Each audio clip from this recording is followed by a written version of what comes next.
Իրանը նոր գերագույն առաջնորդ ունի Մոջթաբա Խամենեին, զոհված Ալի Խամենեիի որդին։ Իսլամական հեղափոխության պահապանների կորպուսը հավատարմության երդում է տվել նոր առաջնորդին պատրաստակամություն հայտնելով կատարել նրա բոլոր հրահանգները։ Աբբաս Արաղչին էլ իրանցի դիվանագետների անունից է հավատարմության երդում տվել Մոջթաբա Խամենեիին։ Ավելի վաղ ԱՄՆ նախագահը հայտարարել էր Իրանը պետք է ընդունելի ղեկավար ունենա, որը լավ կվերաբերվի ԱՄՆ-ին եւ Իսրայելին։ Դոնալդ Թրամփը պնդել էր ինքը եւս պետք է մասնակցի նոր հոգեվոր առաջնորդի ընտրությանը։ Նա հավելել էր, որ Խամենեիի որդին հարմար եւ լուրջ թեկնածու չէ։ Ամերիկյան կողմը նախազգուշացնում է, ցանկացած անընդունելի առաջնորդ թիրախ կդառնա ԱՄՆ-ի եւ Իսրայելի համար։ Օտարերկրյա առաջնորդներից Վլադիմիր Պուտինն առաջինն է շնորհավորել Մոջթաբա Խամենեիին Իրանի գերագույն առաջնորդ ընտրվելու կապակցությամբ։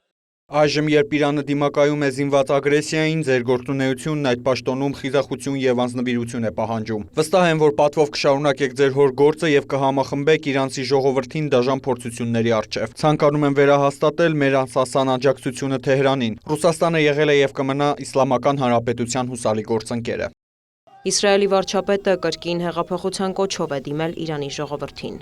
Իսրայելը ձգտում է ազատագրել Իրանը բռնապետության լծից։ Իրանցի ժողովուրդը պետք է ոտքի կանգնի եւ վերջ դնի իշխող ռեժիմին։ Ես հավատում եմ, որ եթե դուք ոտքի կանգնեք հիմա, կմոտենա օրը, երբ Իսրայելը եւ Իրանը կրկին կդառնան քաջարի ընկերներ։ Նեթանյահուն նաև նախազգուշացրել է, որ Իրանի համար անակնկալներ ունեն։ Մինչ այդ ռազմական գործողությունները շարունակվում են, Իսրայելը հարվածել է Իրանի նավթային ենթակառուցվածքներին, ինչի հետևանքով բնապահպանական լուրջ խնդիրների վտանգ է առաջացել։ Թեհրանում եւ այլ վայրերում խոշոր հրդեհներ են բռնկվել։ Լուրեր են շրջանառվում, որ մայրաքաղաքի Մեհրաբադ օդանավակայանին հարվածների հետևանքով տասնյակից ավելի ինքնաթիռ է խոցվել։ Լրջորեն վնասվել է Սպահանի միջուկային օբյեկտը։ Ըստ իրանական կողմի, հանրապետությունում զոհվել է 1200-ից ավելի խաղաղ բնակիչ, ավելի քան 10,000 մարդ վիրավորվել է։ ԶԼՄ-ների տվյալով Իրանն էլ հարվածել է Թել Ավիվին, Հայֆայի նավթավերամշակման գործարանին, կան ավերածություններ եւ վիրավորներ։ Կրկին թիրախում են հայտնվել Արաբական Միացյալ Էմիրությունները, Կատարը, Իրաքը, Քուվեյթը։ Լրատվամիջոցները հայտնում են, որ հարվածներ են հասցվել այդ թվում քաղաքացիական օբյեկտների։ Բահրեյնում նավթային բազա է խոցվել, տեղեկություններ կան երկրում 30-ից ավելի տուժածի մասին։ Սաուդյան Արաբիայում էներգետիկ ենթակառուցվածքներ եւ բնակելի կառույցներ են վնասվել, կա 2 զոհ եւ 10-ից ավելի վիրավոր։ Էրիադը նախազգուշացրել է, եթե իրանական հարվածները շարունակվեն, հայելային պատասխանը չի ուշանա։ ԱՄՆ կենտրոնական հրամանատարությունն էլ տեղեկացրել է, որ Սաուդյան Արաբիային իրանական հարվածների հետևանքով ամերիկացի եւս մեկ զինվորական է զոհվել։ Այսպիսով ԱՄՆ զինված ուժերի շրջանում զոհերի թիվը հասել է 7-ի։ ՄԱԿ-ում ԱՄՆ ներկայացուցիչը կարծիք է հայտնել, որ ծոցի երկրները կարող են դիվանագիտական եւ ռազմական քայլեր ձեռնարկել Իրանի հարվածներին ի պատասխան։ Այլ մանրամասներ Մայք Վոլցը չի ներկայացրել։ Թուրքիայի պաշտպանության նախարարությունը հայտարարել է, որ Կիպրոսի հյուսիսում 6 F-16 կործանիչ եւ հոբ համակարգեր են տեղակայել։ Վոլոդիմիր Զելենսկին իր հերթին տեղեկացրել է, որ Վաշինգտոնի խնդրանքով ուկրաինական ԱԹՍ-ներ եւ փորձագետներ են ուղարկել Հորդանանում ԱՄՆ բազան պաշտպանելու համար։ Նյու Դելիից էլ հայտնել են, որ Մերձավոր Արևելքում ռազմական գործողությունների հետևանքով զոհվել է Հնդկաստանի 2 քաղաքացի, նրանք աշխատել են առևտրային նավերի վրա, եւս մեկ նավաստի անհետ կորած է համարվում։ Այս ֆոնին Կատարի վարչապետը հայտարարել է, որ իրանական հարվածները դավաճանության խոր զգացում են առաջացրել երկրում։ Նրա խոսքով այս պատերազմից առաջ Դոհան բազմիցս հայտարարել է, որ չի մասնակցելու հարևանների դեմ որևէ հարձակման կամ պատերազմի եւ ցանկացել է տեսնել խաղաղ տարածաշրջան։ Վաշինգտոնն էլ հրահանգել է Թուրքիայի հարավում Ադանայի հյուպատոսարանից տարհանել դիվանագիտական անձնակազմի որոշ ներկայացուցիչների։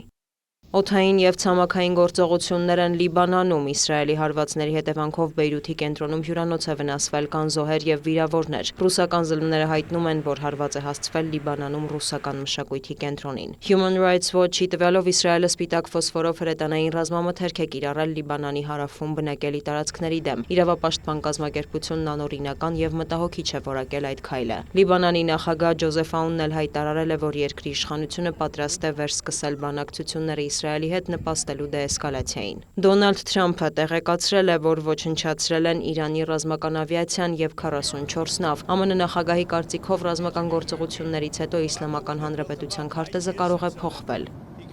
Պատերազմը դադարեցնելու որոշումը կկայացնենք հաշվի առնելով Իսրայելի դիրքորոշումը։ Եթե ես եւ Նեթանյահուն չմիջամտեինք, Իրանը կոչնչացներ Իսրայելը եւ դրա շուրջ ամեն ինչ։ Երբ Միացյալ Նահանգները դադարեցնի հարվածները, Իսրայելը կարիք չի ունենա շարունակելու ռազմական գործողությունները։ Իսկ հիմա դեռ կանգ չենք առնում, համոզված եմ, ներկա զարգացումները որոշ ժամանակ կշարունակվեն։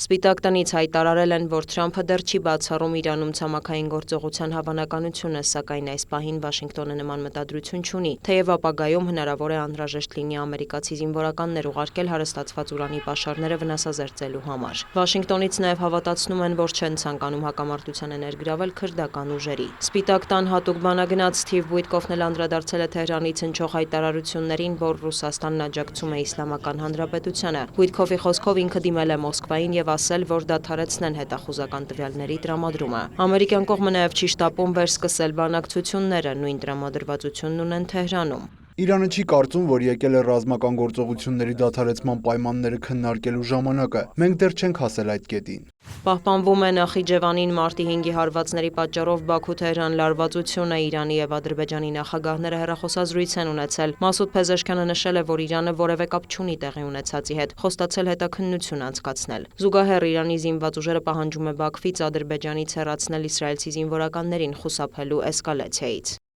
Մենք որևէ խնդիր չունենք Ադրբեջանի հետ, բայց եթե Իրանի դեմ դավադրություն բացահայտվի կամ եթե այնտեղից ինչ-որ բան թռչի Իրան, մենք միջոցներ կձեռնարկենք։ Միացյալ Նահանգները դատապարտել է Նախիջևանի ՆԱԹՍ-ների հարվածը տեղի ունեցածի համար մեղադրելով Իրանին։ Դա Ադրբեջանի ինքնիշխանության կոպիտ խախտում է եւ էսկալացիայի սրում։ Միացյալ Նահանգները համերաշխություն է հայտնում Ադրբեջանին։ Տարածաշրջանում մեր գործընկերների տարածքների վրա հարձակումները անընդունելի են։ ԱՄՆ վճռականորեն կաջակցի իր գործընկերներին։ Նախիջևանի շուրջ զարգացումները հեռախոսազրույցում քննարկել են Ֆրանսիայի եւ Ադրբեջանի նախագահները։ Էմանուել Մակրոնն աջակցություն է հայտնել Բաքվին Նախիջևանում իրավիճակի կապակցությամբ։ Կողմերը մտքեր են փոխանակել նաեւ Հարավային Կովկասում կայունության ամրապնդման, Հայաստան-Ադրբեջան խաղաղության գործընթացի եւ Ադրբեջան-Ֆրանսիա երկկողմ հարաբերությունների վերականգնման վերաբերյալ։ Մակրոնը զրուցել է նաեւ Իրանի նախագահի հետ, ընդգծել տարածաշրջանի երկրներին հարվածները դադարեցնելու անհրաժեշտությունը։ Չնայած լարվածությանը մարտի 9-ին Ադրբեջանը վերականգնել Նախիջևանի միջադեպից հետո Իրանի հետ սահմանին դադարեցված երկկողմ բեռնափոխադրումները, վերականգնվել է նաև Նախիջևանի միջազգային օդանավակայանի աշխատանքը։ Դիանա Գասպարյան, լուրեր։